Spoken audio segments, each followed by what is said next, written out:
Hello, everyone. I'm here today with Jonah Berger. He's a Wharton professor. He's a best-selling author of Contagious, Invisible Influence, and The Catalyst. He's also a keynote speaker and a consultant, and he's based in Philadelphia. Hello, Jonah. How are you? Good. Thanks so much for having me. Awesome. So we are big fan of your work and also your book, your most famous book in Brazil, Contagious, already has helped many of our followers to develop business and think about especially content they want to produce and impact the world, create a solution for problems based on entrepreneurship. And I would like if you could share with us what is the core message, the core idea of your book, Contagious. Yeah, Contagious is based on a very simple idea, which is that we all have something that we want to catch on. For folks who are founding a startup, it might be the company. For people who work at a large organization, it might be a product or a service. For people who want to get somebody to catch on within their organization, it may even be an idea. Right? We may have a new way of doing business or something we want to get the rest of the company on board with. But getting things to catch on is really hard. It often seems like random, like luck, like chance, why some products or ideas become popular while others fail. And so the question is kind of, well, how can we get our stuff to catch on? And so Contagious is all about a way to do that, not by spending more money on advertising, but by understanding the science of word of mouth and social transmission. Turns out it's not luck, it's not random, and it's not chance. There's a science behind why people talk and why people share. And if we understand that science, we can get all sorts of things to catch on. And so think for a moment about advertising. We all see multiple ads every day, from billboards and bus stop ads to print campaigns and digital media. We see ads all the time, yet ads are often not very effective. And if you think about why, it's because we don't trust what they have to say. We know that ads are trying to convince us. We know they're trying to sell us a product or a service. We know they're trying to get us to do something, and so we're less likely to listen. Notice the same thing often happens in a meeting, right? Someone gets up and they say, hey, I think we should do X, Y, Z. But we don't necessarily trust it because it comes from them, right? Anytime something comes from someone who's self-interested, who has a reason to want something to succeed, whether it's a company selling a product or a peer trying to get us to do something, we're less likely to believe it because we know they have their best interests at heart. But if a friend says something, a colleague says something who's worked with that organization before says something, we're much more likely to listen and we're much more likely to believe it because we know it's much more objective. Someone tries a restaurant, they can say it's good or they can say it's bad. And so we're much more likely to believe what they have to say. And so rather than just focusing on the messenger, sure, you can be a credible communicator, we need to think a lot more about the message, how we design products and services and ideas to be more word of mouth worthy, how we design them to get people to talk and share. Okay, and can you share, you have a framework, right, the STEP, some tips or unique characteristics of Contagious content, right? Yeah. Can you share that a little bit with us? Sure. So before we get into the steps, though, I think it's important to understand word of mouth itself, right? We talked about it being trusted. It's 10 times more effective than traditional advertising because people trust it, but also because it's more targeted, right? If I'm a startup founder, for example, and I'm trying to get people to adopt my product or use my service, it's a really great way to get it to catch on by using existing customers and turning them to advocates. In some sense, no one knows better potential customers or potential folks that might be interested in what I have to offer than people that use it already. Not only are they more trusted, right? People believe what they have to say, but they're also much more targeted. It's more likely that they'll know other people that might be interested because people tend to be friends with other people like them. People tend to be connected, let's say on LinkedIn, to other people that have similar jobs or roles. Offline, people tend to be friends with others that have similar ages or similar demographics. And so if we can turn those customers into advocates, we can make them the largest and most effective sales team we've ever had. And so the only question there is how to do that. How do we get people to talk and share? And that's really when where the steps that you alluded to comes in. I think sometimes we think, it's random or it's luck or it's chance why some things catch on, but it's really not. There's a science behind it. And if we understand that science, we can craft contagious content, we can build more effective products and ideas, and we can get anything to catch on. And so STEPS is an acronym. It stands for the 6 key drivers of word of mouth and social transmission. S is for social currency. T is for triggers. E is for emotion. P is public. The second P is practical value. And the last S is stories. And each of these is a psychological principle that drives all sorts of individuals to talk and share. It's not about products versus services. It's not about ideas versus, inexpensive things. It's about the science behind why we pass things on. It explains why we talk about what we're doing this weekend and why we talk about what we bought at the grocery store. And so I've had great opportunities to apply the steps with all sorts of organizations, from big Fortune 500s like the Googles and the Apples and the Nikes of the world to small startups. And I'm not sure we have time to talk about all of them today, but happy to pick off one or two and dive into a little bit of detail in case it's useful. Yeah. I'll surely ask you about one or two. But first, can I just ask you another question? How you came up with those steps? They are all scientifically backed, right? There's a scientific research behind. So I'm an academic. Yeah. You have been studying them, right? Yeah, so I've spent the last now almost 20, 25 years studying the science behind word of mouth. We've looked at what makes online content viral. We've looked at why certain videos and products and brands get talked about more. And we looked at millions of purchases both around the United States and around the world. And again, we see these same 6 things come up. I've written a number of academic papers. Folks, feel free to go check those out. They're all on my website, which is jonahberger.com. But what I found is that people don't often read academic papers. They find academic papers to be a little dry and a little boring sometimes. And so the book was really an attempt to package some of these research and these insights and share it in a more digestible form. Okay, and you wrote the book a while ago, and since then you didn't find any other step to include on the research that came recently. Maybe we're creating technology, changing our habits a lot. So maybe you could come up with another step for the contagion contents. I read a lot of books, and there are a lot of books out there that suggest that they can help with business success. And a lot of them really just ride the trends. A lot of them focus a lot on the thing that's hot. So when I wrote Contagious, people were saying, why don't you talk about Vine? That was a really popular technology. Why don't you talk about that? Today, people might say, why don't you talk about TikTok? TikTok is really important, right? In 5 years, will TikTok still be here? I'm not sure that it will still be here. Facebook was very popular. Now it's less popular. MySpace was really popular. Now it's gone. Technologies tend to come and go. And by focusing so much on the technology, we forgot about something a lot more important. And that is the psychology. Why do people talk and share in the first place? What's the behavioral science behind why people do what they do? And how, by understanding that why, can we be more successful? Take social currency, for example. People love looking good to their peers. They love sharing things online about how smart and fit and special they are, but that's not a new thing. It wasn't that the internet came along and encouraged people to share. People have been sharing for thousands of years. People have cared about how they look to their peers for thousands of years. And even today, you might think most word of mouth is online. You might say, 80, 90% of word of mouth is online. Only about 10, maybe 15% tops of all word of mouth is online. Most of it is still offline, face-to-face. And again, we need to understand more about why people do what they do, the behavioral science behind why they do what they do, and focus less on technologies that may be here today, but not necessarily around tomorrow. Okay. Well, what are the most impactful way to think about a contagious product or piece of content?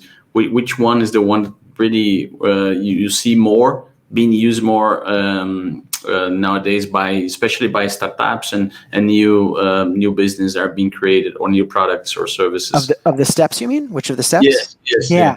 So I love that question, because I think people love to boil things down. If there's one thing, there's only one thing you can do. What is it? Life, unfortunately, isn't that easy. There's not just one reason why people talk and why they share. There are multiple. In fact, there are 6 steps because there's 6 different reasons that underlie. They're bundled together sometimes, right? And why they share. Yeah. And sometimes they are, and sometimes they're not. What I would say is, you need to start by understanding your customer or consumer. Right? It's not just about sort of saying, hey, we're done with the product or service. Let's just tack on a marketing campaign at the end and hope it'll generate a lot of word of mouth. The products and services that generate the most consumer conversations are the one that understand their customers or consumers really well, understand what drives their behavior, and really build it into the product or service itself. Word of mouth isn't just something that happens from marketing campaigns. It can be everything from the price of the product, the way the product features are designed, the way the product experience works. Customer service can be a great generator of word of mouth. All of these different aspects of the marketing mix can drive conversation if we use them that way. Even advertising can drive word of mouth.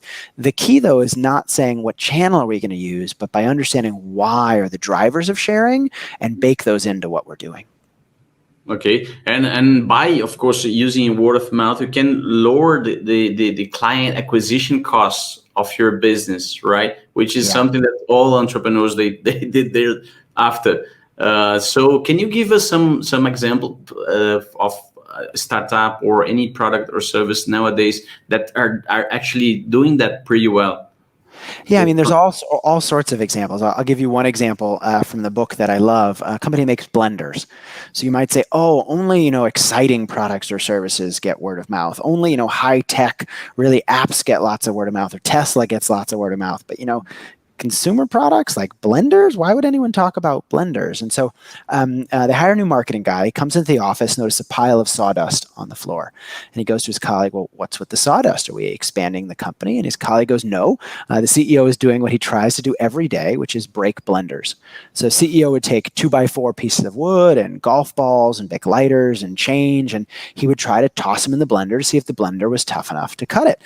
Marketing guy saw this happening, thought it was genius, right? Filmed his CEO, bought a little white lab coat, filmed his CEO doing what he's already doing, trying to break blenders, put the videos up on the internet, and the rest is history. These videos, for a company called Blend Tech, the videos are called Will It Blend, have over 200 million views. Blender sales go up over 700%. One of my favorites, they actually blend an iPhone. So imagine dropping an iPhone in a blender, and you turn the blender on, you watch it go, and it sort of, slowly but surely gets banged up a little bit, bangs on the side, and slowly gets pulverized, and the glass gets cut, and the different pieces get cut, and eventually it's turned into dust with a little bit of a metal ring on the outside. Extremely remarkable, right? Again, 200 million views, 700% increase in sales, not the most remarkable thing to me. They did this for a $50 marketing budget. Talk about return on investment. Hugely effective for them in driving new customer acquisition for very low cost. Still not the most remarkable thing about this to me. The most remarkable thing about this to me is they did this for one of the least exciting things we can think of.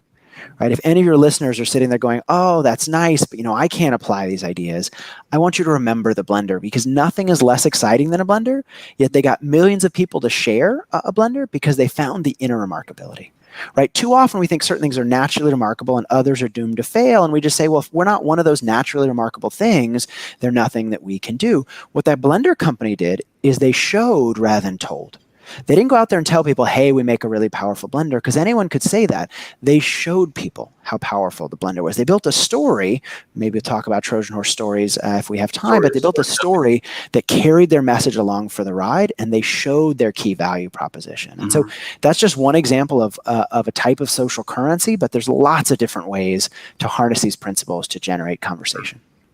Okay, you mentioned social currency, but that's a storytelling case, right? Because it's a story encapsulated. It's a little bit of both, right? So, so to get into social currency for a second, one reason people talk and they share is because something makes them look good, right? We love to talk about and share things and are more likely to share things that make us look better rather than make us look worse. So I tell the story in the book of, this hot dog restaurant in New York City where, you walk down a flight of stairs, you walk into the hot dog restaurant, you order a hot dog, you finish eating. When you notice sort of off in the corner of the room somewhere is a phone booth. So if you go in the phone booth, you pick up the receiver, you stick your finger in the number 3, go around in a circle, the phone will actually ring. Someone picks up the other line and they ask you whether you have a reservation.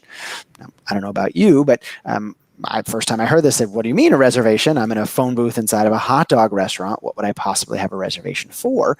But if you're lucky or someone with you has a reservation or they have enough space, the back of that phone booth will open and you'll be led into a secret bar called Please Don't Tell. Right now, Please Don't Tell has violated all sorts of laws of marketing and communication. No sign on the street, no sign inside the restaurant. They've done everything they can to make themselves difficult to find, and yet every day they're full, right? And why are they full? Because they did something really interesting. They made themselves a secret. And let me tell you a secret about secrets. Think about the last time someone told you something and they told you not to tell anybody else. Well, what's the first thing you then did with that information? You probably told someone. Right? Because having access to information that not everyone else has makes you look smart and makes you look in the know. It gives you that social currency, right? And so this is just another way to generate conversation. But the better something makes you look, whether it's because you found a cool video online about someone blending an iPhone, which makes you look really good and smart to your friends, or because you know a secret, a bar hidden inside a hot dog restaurant, the better something makes you look, the more likely people are to share it. Okay, yeah. Why these people do this crazy thing like the blended company CEO, this restaurant? I'm sure it was before your book was written, right? Because you studied them to write your book. How they can come up with those ideas? They're weird people, or why? I mean, so a couple of these ideas are based on at least the phone booth inside a hot dog restaurant, based on the idea of scarcity and exclusivity. Right? So the more scarce something is, the fewer of something is available, the more desirable it is, and the more likely people are to talk about it. And so you see this all the time, from the VIP line at a club to get into to certain places that say, hey, we only have a limited number of a product, for example. The more scarce it is, it becomes desirable. People want to talk about it. Same with exclusivity, right? Not the number of them being scarce, but more the access to it. When Gmail first came out, originally you had to know someone who worked at Google to get access to Gmail. And so it became really desirable because it was hard to get access to it, right? Now, Gmail's type of email, you wouldn't say a type of email is a particularly desirable thing first when it rolls out. It's not the most exciting thing out there. But they use the idea of scarcity and exclusivity, saying, well, look, if we make this thing exclusive, so that you have to know someone who works at Google to get access to it, people are going to want it. The people that have it are going to talk about it because it's going to make them look good to have access to it. And so that's going to be a great way for us to generate conversation. And so you can do the same thing with anything. I work with lots of early stage startups, and we talk a lot about, well, how do we do beta testing in a clever way, right? How do we allow some early users to try the product or the service, but make it clear that, only certain people are getting access. You're one of the first folks to get access. And the only way other people can get access is through you. Makes them feel special, makes them want to talk and share with others, and helps grow the number of customers for that booming business. Nice. And part of reading your book, what do you recommend for early stage startups in regards to tests, to validating hypotheses related to whether my content or my product is contagious or not? Do you have any interesting ideas like this A/B testing or any other? So first of all, we create a design thinking exercise on a core team for the startup to come up with ideas to create the contagious contents. Yeah, and a couple things. First of all, it's not just content, right? So Please Don't Tell didn't just build content. They built it into their product or service itself. Same with Gmail, right? Gmail wasn't content necessarily. It was a marketing campaign to build on that content. But A/B testing is great, but A/B testing won't solve your problem, right? A/B testing is a great way if you have two ideas to figure out which idea is better. But to get an idea of what idea you should think about in the first place, you really have to start with behavioral science.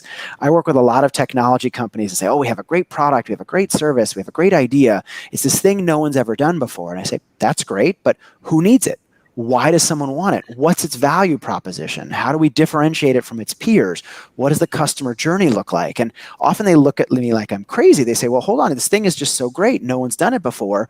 Well, but there's lots of things no one's ever done before. We have to figure out what's going to make someone aware of this, what's going to persuade someone to try it, how can we move them down that funnel so they'll change their behavior. And so A/B testing is great, but A/B testing won't replace insight.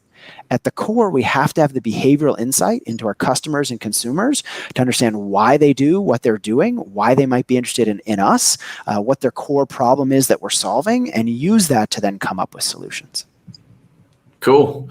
Nice. It was awesome. Can you tell us a little bit, just shift the conversation to your newest book, The Catalyst. What is it about? Can you tell a little bit more? Yeah, so I think that one is up here. Yeah, that's the new one. Let's see, is that in the middle? There it is, the middle. There we go. It should be coming to Brazil if it isn't out already. It should be in Portuguese eventually. I've actually, by the way, I've given a number of talks in Brazil and worked with some organizations there, and I've really loved traveling there. So hopefully the Catalyst will be out there soon, and it'll give me a good excuse to come visit. But it's all about changing minds. So Contagious came out, and it sort of changed my life a little bit. Before Contagious, I was an academic solely. I did a little bit of speaking and a little bit of consulting, but mainly academic research. And Contagious changed everything. The book is out in 35 languages and over 500,000 copies around the world. And I started working with all sorts of companies and organizations from Colgate in India and Google in Brazil to an ad agency in the UK and Nike in the United States. And it gave me a lot of insight into how marketing works in today's day and age, and how products and services are sold, from technology goods and consumer packaged goods to dry cleaners and services online. And what I realized at the core is that everyone had a very similar problem, which is they all had something that they wanted to change. Marketers wanted to change consumer behavior, and salespeople wanted to change the client's mind. Leaders wanted to transform organizations. Employees wanted to change their boss's mind. Startups wanted to change industries. Nonprofits wanted to change the world. But change is really hard. Often we push and we pressure, we cajole. We think, if I just send one more PowerPoint deck, if I just add more reasons, if I just convince someone why they should do something, they will change. But that often doesn't work. And so where I really started with this book was, could there be a better way? Could there be a better way to change minds and incite action, not by pushing people, but by taking a different approach? And it's more like an inception of an idea. You make people think that's their idea. A little bit, yeah. It's funny. A few people have mentioned inception when they read the book. I think the simple intuition is the following. So, imagine there's a chair in a room, and you want to move that chair. Well, what do you often do? You push the chair. Why? Because pushing something in the direction you want it to go, and is usually a great way to move a physical object. If I want to move a chair or a computer, whatever it is, pushing is a great way to go. And so we apply that same idea to people. We think if we just push people harder, if we give them more reasons why they should do what we want them to do, they'll do it. But there's one problem. People aren't chairs. When we push chairs, they go. When we push people, they push back. They think about all the reasons they don't want to do what we suggested, all the reasons why what we suggested is a bad idea, and they're less likely to do it. And so if pushing doesn't work, what does? And it turns out there's an alternate approach that's not that different, but subtly and importantly different. Rather than thinking about what could we do to get someone to change, instead thinking, well, why haven't they changed already? What's stopping them? What barriers or obstacles are in the way that are preventing them from doing what we want them to do in the first place? So if we get into a car, for example, we stick our key in the ignition, we want the car to go, we often just step on the gas. And if the car doesn't go, we just think we need more gas. I just need to push a little harder, it will move the car. Rarely do we look down next to us and go, oh, the parking brake is up. I need to depress that parking brake. And so that's the simple idea of the book. How can we find those parking brakes, the barriers or the obstacles that are getting in the way of change, and how do we mitigate them? Not by pushing people harder, but by removing those barriers. Okay. Do you think the people like to buy, but they don't like to be sold, right? Do you think the old-fashioned, old-time salespeople, they did a very bad contribution to the world, try to sell things and push people, push a lot, and we are so hurt by this behavior from past way the industry used to sell you, and now we're more resilient and try to to stay away from sellers? A little bit. I mean, I think it's certainly the case that we've all dealt with bad salespeople that we don't want to listen to, that have sort of poisoned some persuasion approaches. But I mean, even think about if any of your listeners have kids, right? When you tell a 3-year-old, hey, put your backpack away, they say, no. Don't tell me what to do. And they tell them to, it's time to go to bed. They say, I don't want to go to bed, right? We have this ingrained anti-persuasion radar that says, hey, when someone's trying to persuade us to do something, we put up our defenses, right? We ignore the message, we avoid it, or even worse, we counter-argue. We think about all the reasons why what someone is suggesting is a bad idea. That's true from when we're very young. It's about the psychology, again, the behavioral science, and less about any particular technique. And so to solve reactance, for example, to reduce reactance, just as you said, we need to stop selling and get people to buy in. We need to stop trying to persuade people and get them to persuade themselves. And so similar to Contagious, I talk a lot about the science behind, in this case, change rather than word of mouth, but also what we can do to take advantage of that science to solve some of the problems we're wrestling with. Okay. And just to finish with a question very relevant for the pandemic times we're living. So these times, right? They of course some people see opportunities during crisis, and especially entrepreneurs trying to work with technology, building products, services to improve people's life. And the more problems we have, potentially more people coming up with solution. How do you see your work, from Contagious to the Catalyst? How do you see in nowadays scenario? How can your work, your research, help those entrepreneurs trying to innovate and create solution to problems that are arising with the scenario we're living in the world now? Yeah, I think that's a great question, and I really liked how you framed it. I mean, people hate change, first of all, from buying new products and services to anything, even going to a different grocery store than we usually go to. We hate doing that. Why? Because it requires more work, it requires more thought and energy. The status quo bias always jumps in, right? We tend to stick with the status quo because it's easier to do what we've done already. But the pandemic, I think, has created a huge amount of opportunity, right? Many companies, organizations are uncertain. What should we do? How should we deal with this thing? Consumers are uncertain. They don't know what to do. When will it ever be over? But I think it's actually a big opportunity because people have been forced to change. From working at home rather than working at the office, from not going in the gym, from ordering things online rather than going to stores, from only going to the grocery store once a week. We've been forced to do things differently. And so it's a really great opportunity to get people to try something new. Lower the cost, lower the barrier to trial, make it easier for people to experience what you're offering. And I talk a lot about that in the uncertainty chapter. But I think, if you're a challenger brand, if you're a new company, if you're a new organization, if you're trying to unseat a legacy organization that has a lot of market share, now's a great time. Because legacy organizations tend to stick with what they've been doing before. People are being forced to do new things now. They're willing to try new things. And if you come in with the right opportunity, they'll be willing to check you out and maybe stick with you once all this is over. Awesome. Well, thank you, Jonah. It was a pleasure to have you here. I hope you could bring some very good insights to the Brazilian entrepreneurs. They're trying to innovate all the time and struggling, and it's not easy. We know that. But of course, your books.